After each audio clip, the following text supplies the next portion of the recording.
if you could download Kung Fu straight into your brain like Neo in The Matrix? Well, hold on to your seats because what I'm about to show you might blow your mind more than any sci-fi movie ever could. The line between science fiction and reality is disappearing faster than you think, and companies like Neuralink are literally putting chips in people's brains right now.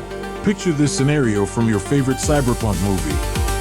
A hacker jacks into cyberspace, downloads new skills instantly, or controls an entire digital world with pure thought. Sounds impossible, right? But what if I told you that paralyzed patients are already controlling robotic arms with their minds, typing messages at superhuman speeds using only brain signals, and even playing video games without moving a single muscle? Today we're diving deep into the wild world of brain-computer interfaces, comparing the flashy promises of Hollywood against the jaw-dropping reality of what scientists are actually achieving. By the end of this video, you'll understand exactly how close we are to becoming cyborgs and why the reality might be even more incredible than the fiction. Let's start with what sci-fi has been promising us for decades. In The Matrix, Neo downloads martial arts expertise in seconds. Ghost in the Shell shows characters with cybernetic brains accessing the internet directly. Cyberpunk 2077 presents a world where neural implants are as common as smartphones. These stories paint a picture of seamless mind-machine fusion where thoughts become actions instantly and human consciousness merges with digital networks. But here's where it gets interesting. The core concept isn't pure fantasy anymore. Brain-computer interfaces are real devices that detect brain signals and translate them into commands for external devices. Think of your brain as broadcasting radio waves of electrical activity, and BCIs as sophisticated receivers that can decode these signals. The science behind this is absolutely fascinating. Your neurons communicate through electrical impulses, creating patterns that correspond to specific thoughts or intentions. When you think about moving your hand, specific brain regions light up with activity. BCIs capture these signals through electrodes placed on or inside the brain, then use machine learning algorithms to interpret what you're trying to do. Now here's where reality starts getting sci-fi levels of amazing. At Stanford University, researchers developed a BCI system that allows paralyzed patients to type at incredible speeds just by imagining handwriting. One patient achieved 90 characters per minute, which is faster than most people type on their phones. Another breakthrough involves patients controlling robotic prosthetic arms with the precision to pick up delicate objects or even feed themselves. Neuralink, Elon Musk's brain chip company, has been making headlines with their wireless brain implants. Their first human patient can now control computer cursors, play chess, and browse the internet using only thoughts. The device is about the size of a coin and connects wirelessly to external devices. It's like having a wireless mouse installed directly in your brain. But let's address the elephant in the room.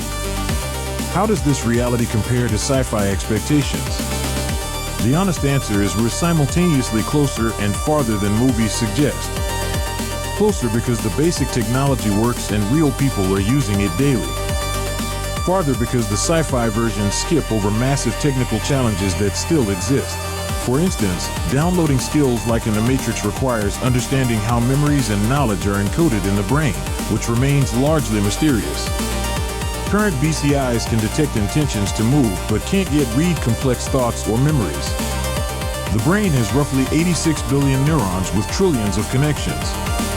Today's best BCIs monitor maybe a few thousand neurons at most. The medical applications are already revolutionary though. BCIs are helping stroke patients regain communication abilities, allowing people with severe depression to receive targeted brain stimulation, and enabling quadriplegic individuals to control their environment independently.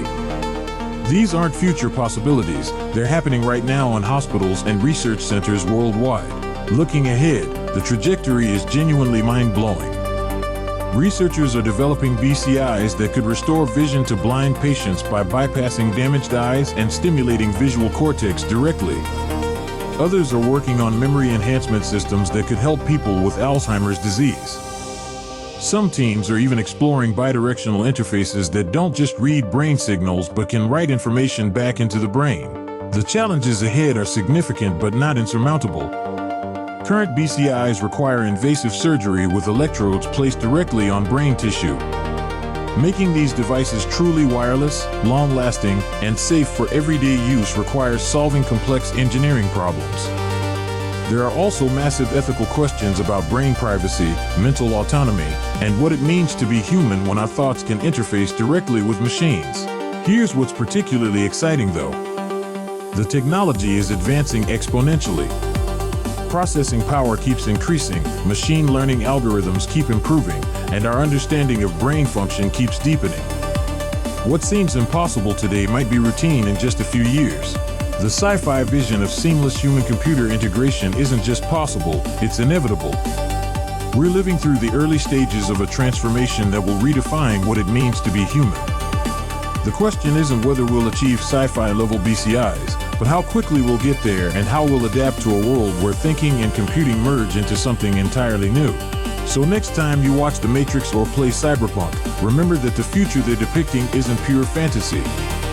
It's a preview of coming attractions, and we're already selling tickets to the show. The age of brain-computer interfaces has officially begun. What do you think about having a chip in your brain? Would you be an early adopter or wait for the technology to mature?